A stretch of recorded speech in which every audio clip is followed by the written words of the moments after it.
You're listening to the public feed of Carefree Highway Revisited, which includes only a portion of this conversation.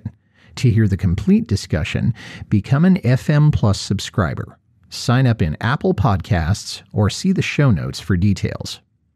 The first guest of the evening is truly a poet. He's an artist. He is a friend and an inspiration to anyone who has ever played the guitar or tried to write poetry. Would you please welcome Gordon Lightfoot?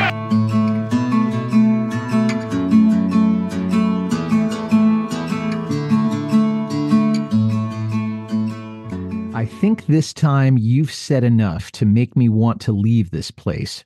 Still, I keep coming back for more of the same to fan the dying flame here inside these walls that seem to move a little closer every day. This is Carefree Highway Revisited, the show that celebrates the work of Gordon Lightfoot song by song, a proud member of the FM Podcast Network. I'm your host, Mike Messner, and along with me today is a fellow Lightfoot fan from Buffalo, New York, John Kolaga. John, thank you so much for joining me today. Hey, Michael, it's a pleasure to be here. How did you first get into Gordon's music?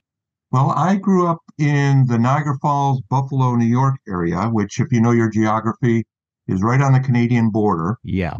And so we got to listen to a lot of CBC radio, and also the Buffalo stations play a lot of Canadian music. So Gordon appeared on our playlist, I guess, with If You Could Read My Mind in about 1970.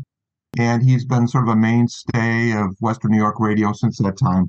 I received the album Sundown for a Christmas present in 1974 when I was 15. And that was a real life changer for me. And I've been a fan ever since. That record is indeed life-changing for a whole lot of people, and not the least of whom was Gordon himself, because now he's gotten international acclaim, not just in the States and Canada.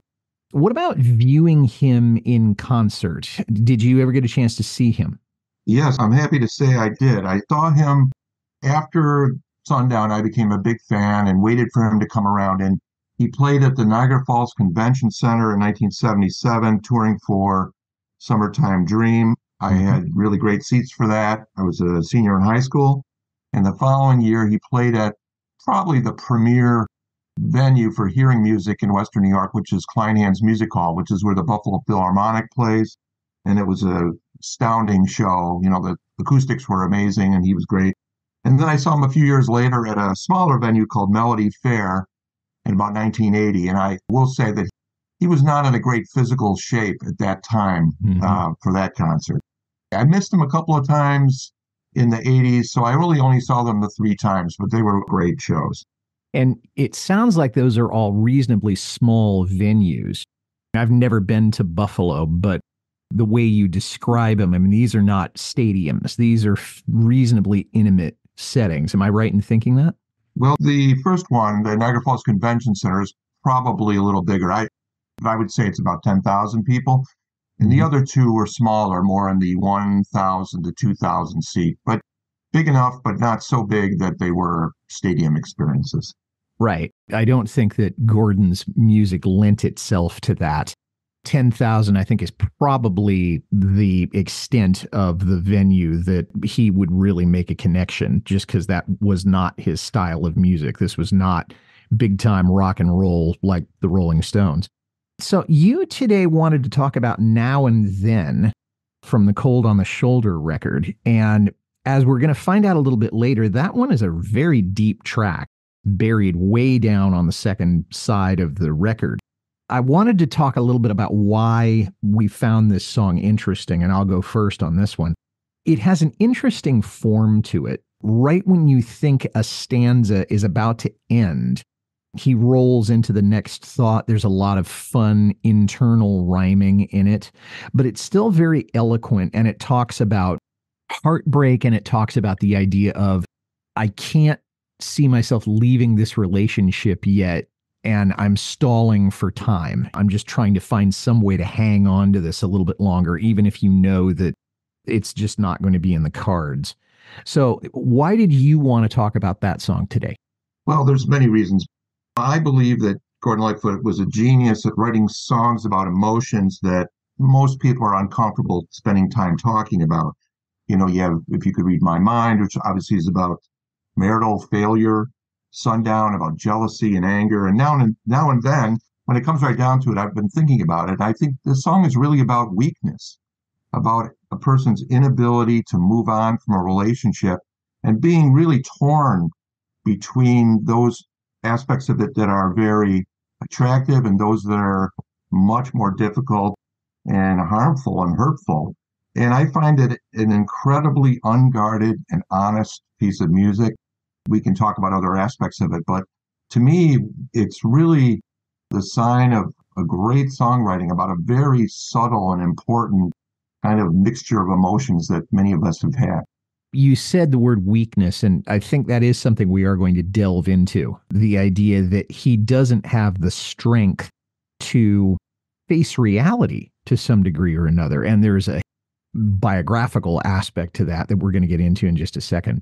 What to you would be the best setting for you to listen to this song? Or if you want to put it another way, the most cinematic place to listen to this? Or is this a song that you could listen to anytime, day or night, doing anything during any weather at any place?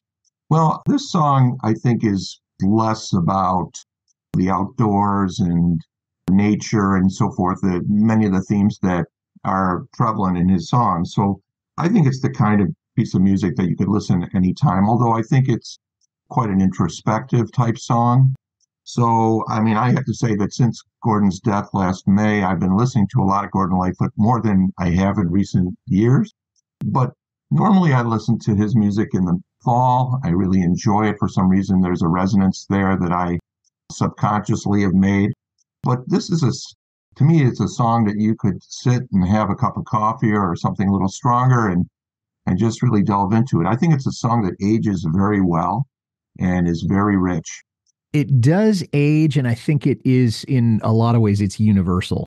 Ironically, despite that, it was not released as a single, and it didn't show up on any of the compilation albums. And it's only been covered once. We'll talk about that as we go on. I think for me, I would want to listen to this at night because my sense of it is that the argument that they have just had when he's writing this song has happened at the end of the day when they're both tired and maybe they've had a few things to drink. And so we all make the best decisions in the world, right? When we're exhausted and intoxicated. So he's just about at the point where he's saying, this is it. I'm leaving. I can't stand this anymore. But then he's saying, but I can't face the uncertainty of what would be if I leave this. So I'm thinking night. I'm not thinking about it in a particular season, but I think during the nighttime after dark, it would be the time that I would listen to this. That makes sense. As I said, I think it's a very introspective, thoughtful song. I think probably later is better than earlier to sort of check this song out and just sort of let it wash over you. Yeah, well said. There hasn't been a huge amount written about the origins of this song that I could find out. What I do know is that he wrote it at a time when his first marriage has just ended. And if the divorce papers are not finalized, they're about to be. But for all intents and purposes, his marriage to Britta was over. Kathy Smith is all over this album in terms of influences. And Nicholas Jennings said that the song, and I'm quoting directly, the song describes how a relationship on its last legs continues to exert its power to attract and repel. I love the way that he phrased that. And that is the sum total, John, of everything I could find about how this song got written. Do you have an angle on this or anything you can add? No, I do have a copy of a book called Chasing the Dragon, which you probably know about. It's a book that was written by Kathy Smith and about her life in rock and roll and with Levon Helm and Gordon Lightfoot and ultimately John Belushi.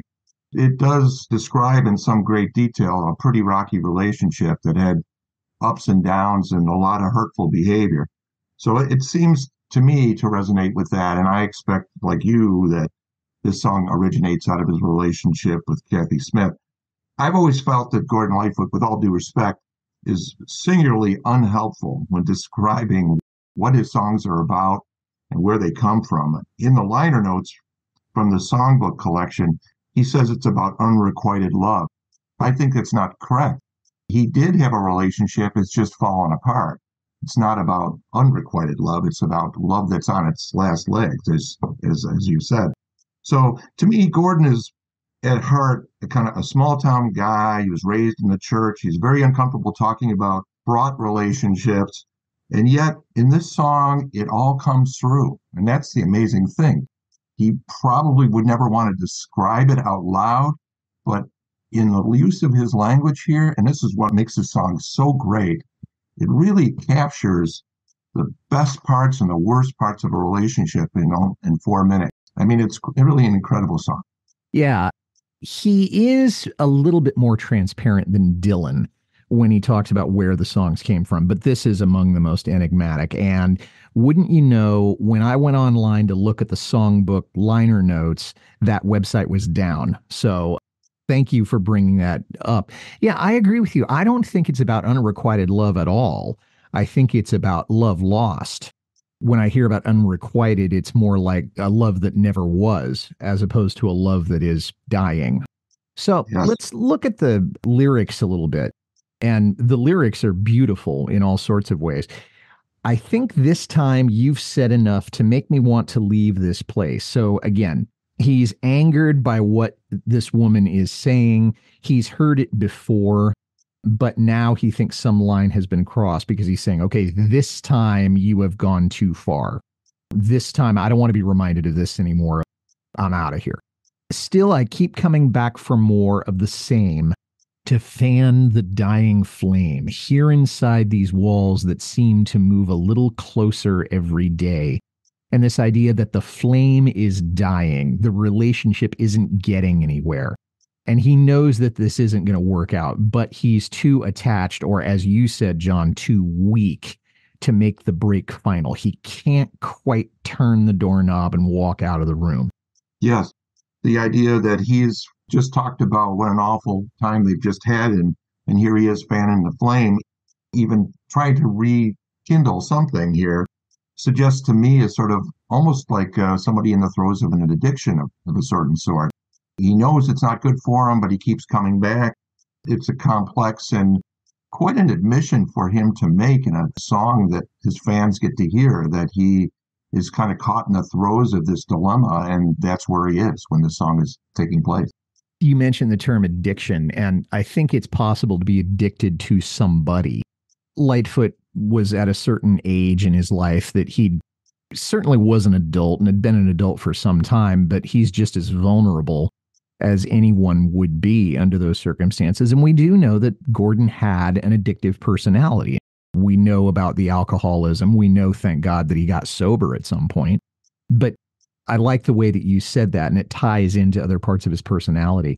There must be a way out of this crazy game we play out to the end. Let us just pretend a while. Think about the good things now and then. The fact that he's saying, let's pretend, I'm not quite sure what he's wanting to pretend. Is he wanting to pretend that everything is okay? Or is he wanting to pretend that we're back in the good old days? Because that's what he talks about in the next stanza. But he is asking for some sort of reprieve. He's trying to buy time, even though he knows they can never go back to the time when they were just absolutely puppy love with each other. Well, yeah, I agree. I was thinking about the pretend word myself, and I think what it, to me, it suggests is maybe because he knows the relationship is coming to an end, he's got a little perspective on it. It's almost like he's watching himself in this relationship in a way that you don't have when you're in the throes of love. He's almost observing himself in this relationship, almost like acting, almost like pretending that he's doing that. The other thing that struck me, and I know you're a student of English, the way he says, there must be a way out of this crazy game we play out to the game. He doesn't say, there's got to be a way for me to get out of this, or the way for you to get out of it. It's like somebody else is going to do something here because I can't do it. There's got to be a way out.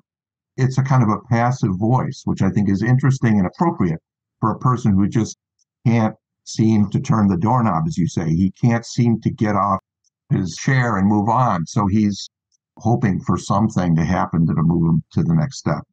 And that's another aspect, John, of addiction, the idea that you expect someone or something is going to come riding in on a white horse and they're going to make everything okay. And if anyone who's ever been in therapy for an addiction or from something where they need a serious change, one of the first things you learn is that no one is coming to rescue you.